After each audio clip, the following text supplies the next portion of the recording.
ये जिस दरख्त के फल को आप देख रहे हैं इसे अमलोक, जापानी फल या परसिमोन कहते हैं।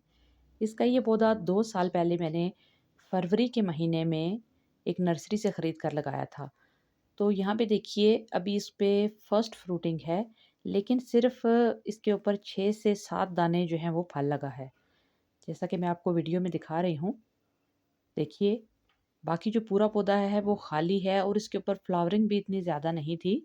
इसलिए मैंने मुनासिब ये समझा कि मैं इस वैरायटी को छोड़कर नर्सरी से कुछ ऐसे तैयार पौधे लूँ जो कि ऑन फ्रूटिंग हो। तो यहाँ पे आप देख सकते हैं इस नर्सरी में जितने भी पौधे हैं उनके ऊपर काफ़ी ज़्यादा तादाद में फल लगा हुआ है। अगरचे ये एक-एक ही इनकी ब्रांच है, लेकिन इसके बावजूद आप देख सकते हैं कि इसके ऊपर जो फल है वो काफ़ी लगा हुआ है।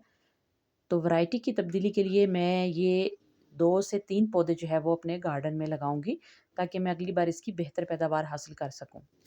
इसका जो फल है वो अक्टूबर से नवंबर के दौरान जब दरख्तों के पत्ते गिर जाते हैं, जब पतझड़ का मौसम आता है, तो उसमें इसका जो फल है वो पकना शुरू करता है और इसका फल विटामिन और फाइबर से भरपूर होता है।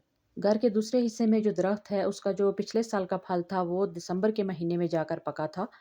तो यहाँ पे ये जो पौधा है इसका जो फल है मुझे नहीं लगता कि ये पकने तक रह पाएगा, क्योंकि काफ़ी ज़्यादा परिंदे आते हैं जो कि फलों को ख़राब कर देते हैं। जैसे कि इस बार अंजीर के फलों को काफ़ी ज़्यादा ख़राब किया परिंदों ने।